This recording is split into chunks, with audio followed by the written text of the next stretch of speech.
1789. France was a land of shadows and gold. On the surface, the grandeur of the Bourbon monarchy blinded the world. But beneath the surface, a monster was breathing, fueled by hunger, death, and centuries of oppressions. While the sun set over the gardens of Versailles, the common people were drowning in a sea of despair. They didn't just want bread, they wanted justice. They didn't just want change, they wanted a new world. This is not just a story from a textbook. This is the echo of a revolution that changed the course of human history forever.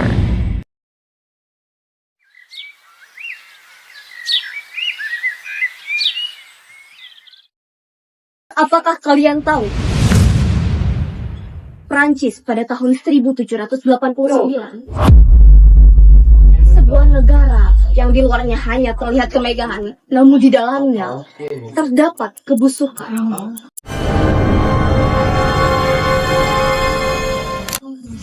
Krisis pangan, utang negara merajalela di mana-mana akibat perang. Tapi di istana, kehidupan seolah berjalan tanpa beban. Nah, penyerangan penjara Bastille pada tahun 1789 bukan tanpa alasan. Bayangkan saja oleh kalian penumpukan utang akibat perang 7 tahun dan bantuan terhadap revolusi Amerika membuat kas negara kosong. Secara umum, pemicunya adalah krisis pangan hebat, penyalahgunaan kekuasaan oleh kaum bangsawan, hingga munculnya kelas menengah baru, kaum borjuis, yang kaya secara finansial namun nihil secara politik. Kalian tahu mengapa kantin ini penuh? Karena kita punya pilihan. Tapi di Perancis pada tahun 1788 sampai 1789, pilihan itu hilang. Latar belakang revolusi ini bukan soal politik, tapi tentang isi perut. Di mana pasca hebat kegagalan panen dan utang luar negeri pasca perang 7 tahun melawan Inggris, serta dukungan Amerika mengakibatkan kas negara kosong.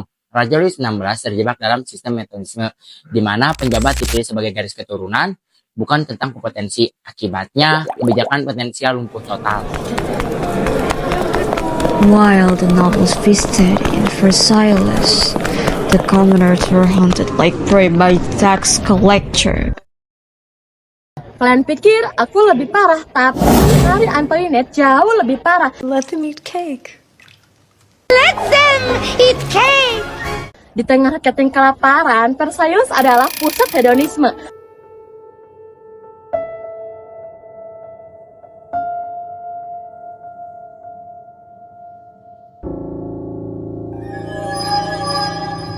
Raja Louis dulu pernah berkata, Je suis le soleil qui éclaire toute la France. L'État, c'est moi. Et il en est ainsi. negara adalah saya menciptakan sistem monarki absolut tanpa undang-undang pembatas. Di bawah Louis, absolutisme ini sudah mencapai titik jenuh, di mana rakyat harus membayar pajak tinggi demi menutupi kehidupan gaya yang mewah, utang, dan warisan. Sementara kaum bangsawan bebas pajak. Ini bukan soal keadilan, tapi ini bom waktu.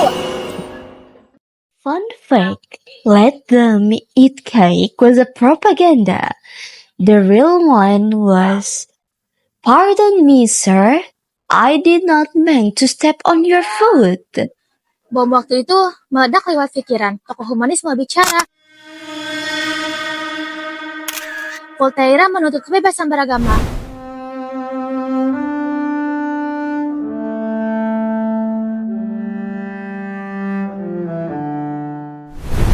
Montesquieu mencetuskan trias politika untuk mencegah kekuasaan agar tidak absolut. Dan J.J. Rousseau lewat kontrak sosial menegaskan bahwa kedaulatan ada di tangan rakyat. Ide ini diperkuat oleh kepulangan tentara Prancis seperti Jean Lafayette yang baru saja membantu revolusi Amerika.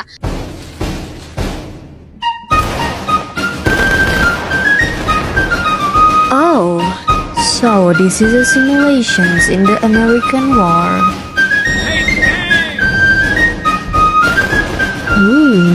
interesting.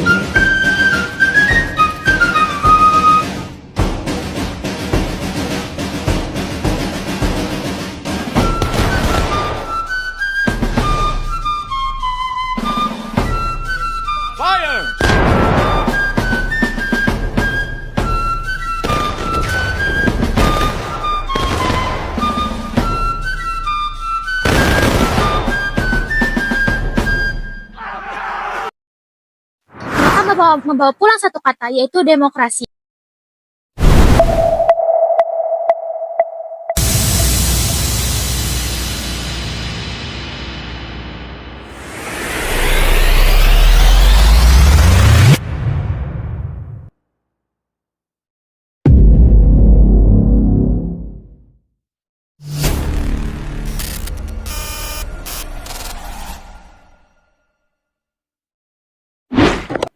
Mari kita catat tanggalnya. 5 Mei 1789, etap General resmi dibuka, namun berakhir menemui jalan buntu.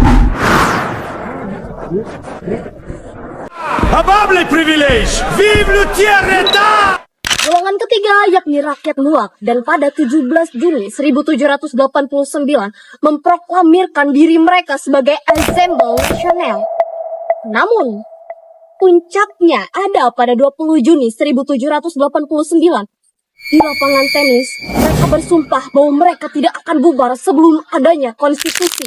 Viva la France! Viva la France! Hingga akhirnya, bom meledak pada 14 Juli 1789. Penjara Bastille, simbol absolutisme, dan gudang senjata diserbu oleh rakyat.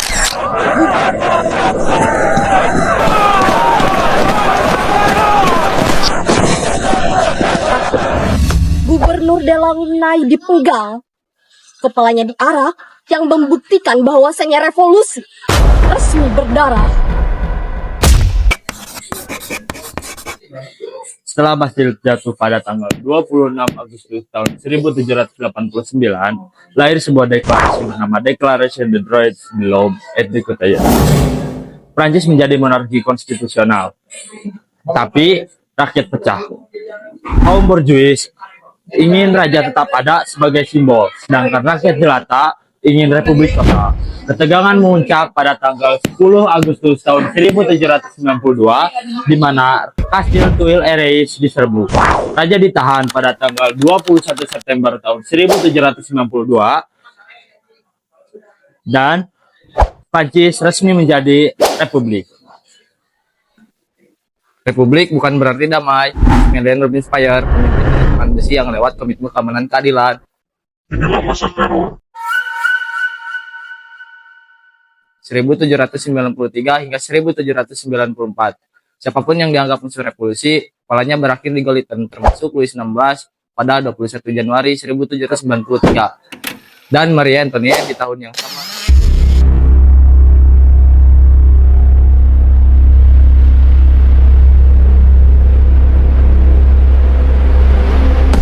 Sebanyak 16.000 hingga 40.000 jiwa melayang.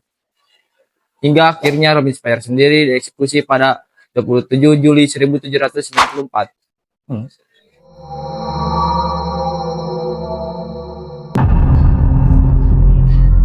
For centuries, the king's rule was the only law, and silence was the only way to survive. But how can a man stay silent when his stomach is empty? How can a nation stay silent when its brothers are rotting in chains? They didn't just break the gates of a prison. They broke the chains of absolute monarchy.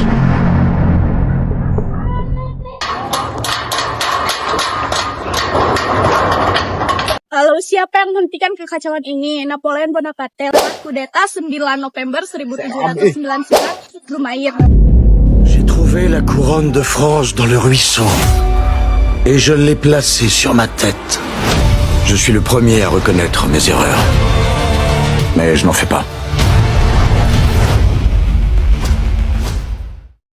Ia membubarkan pemerintahan, direktori, dan menjadi konsulat. Revolusi berakhir, tapi dunia berubah. Dampaknya besar di bidang ekonomi feodalisme dihapus. Petani kini punya hak atas tanah mereka sendiri. Sistem gilda yang monopoli juga dihancurkan. Benar itu, Ricky. Pendidikan bukan hanya milik bangsawan saja. Tapi kita semua berhak untuk mendapat pendidikan, berhak untuk sekolah, seperti kita saat ini. Hukum merupakan kekuasaan tertinggi, mengawasi eksekutif, legislatif, dan yudikatif lewat undang-undang. Nasionalisme yang lahir di sini menyebar ke seluruh dunia, termasuk menginspirasi bangsa-bangsa lain. The corridors of history still echo with their cry for freedom. The revolution ended not with a whisper, but with the rise of an emperor. Yeah, the seeds of liberté, égalité, fraternité had already been sown. Liberté, égalité, fraternité. Liberté, égalité, fraternité. Liberté, égalité, fraternité. Liberté, égalité, fraternité. Liberté, égalité, fraternité. Liberté, égalité, fraternité. Liberté, égalité, fraternité. Liberté, égalité, fraternité. Revolusi Prancis. Liberté, égalité, fraternité. Bersiaplah. Komen aman aja, Bang. Teka bawa ka di na. Si gembel lagi mencari barang-barang. Hai. Jauh ting. Deket ting.